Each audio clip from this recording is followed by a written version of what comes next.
This is my take on LEGO 75413 Republic Juggernaut. This build has been a fun one to have in the collection. However, the set has actually been quite controversial since its released almost a year ago. Now, the set itself comes with some really great minifigures. There's 4 clone troopers, a Ki-Adi-Mundi, as well as 3 battle droids to fight for the Separatists. It's a pretty good minifigure lineup, there's good variety. However, the big controversy is that none of these figures have anything to do with the build. These figures would fit much better in a UTAT set, however, LEGO has still yet to make that. Taking a closer look here at the Galactic Marine minifigure, overall it is a pretty good minifigure and I really enjoy having 3 of them included in this set.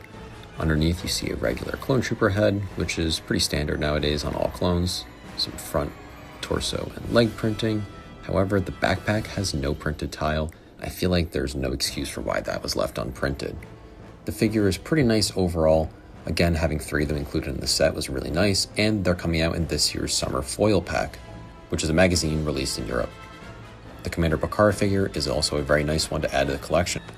Bakar's unique helmet is well represented here, and he has a unique helmet mold to show off his snow gear. The figure is pretty detailed overall, however, just like all modern clone troopers, there's no cloth waist cape included, just the printed one there, which can be a little lackluster. Ki-Adi-Mundi here is a really nice minifigure, and I feel like LEGO always does a great job representing him. This head mold on Ki-Adi-Mundi represents him very well and was seen in his first rendition during the Clone Wars in the year 2011, and that mold has definitely stood the test of time and still represents him really well. This is a great minifigure and another really nice one to add to the collection. The set also includes 3 Separatist B-1 battle droids, and it's nice to get some Separatist opposition, however I feel like some speeders or stabs could have been nice here. Now let's look at this build. The Clone Juggernaut, or Clone Turbo Tank as it's been previously known as, is a pretty unique vehicle in Star Wars.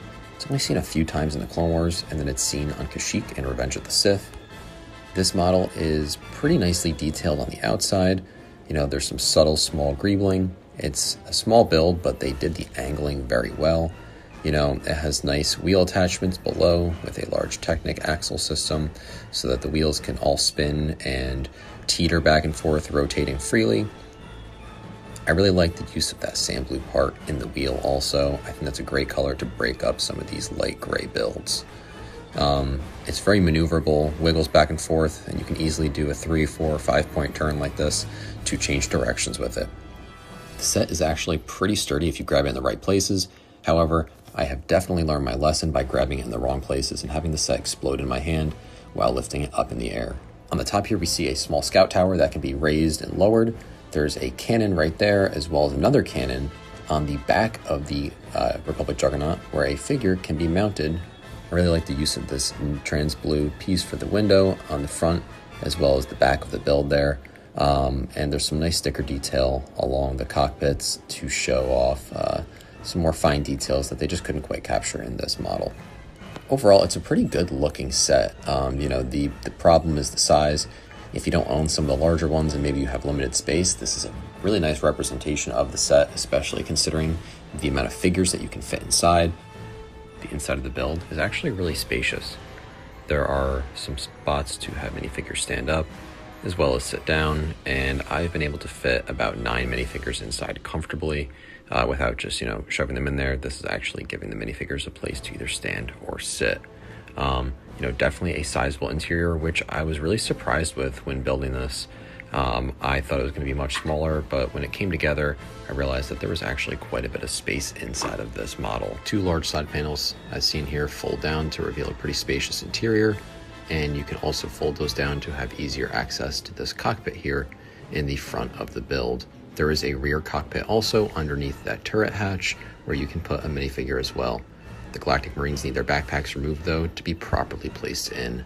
As you can see here, I was able to stand the one up in the front, but in the back, you know, hatch there, the back cockpit, the rear cockpit, it's a little bit trickier to get a clone in there with the backpack on, so it's much easier to remove them, which can be a little frustrating for sure.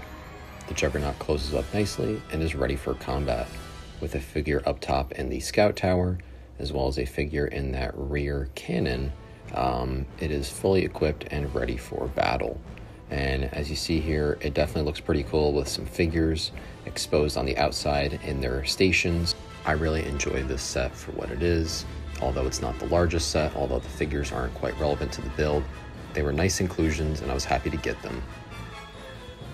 Let me know what you think about this set down in the comments and check out more videos in the end screen now.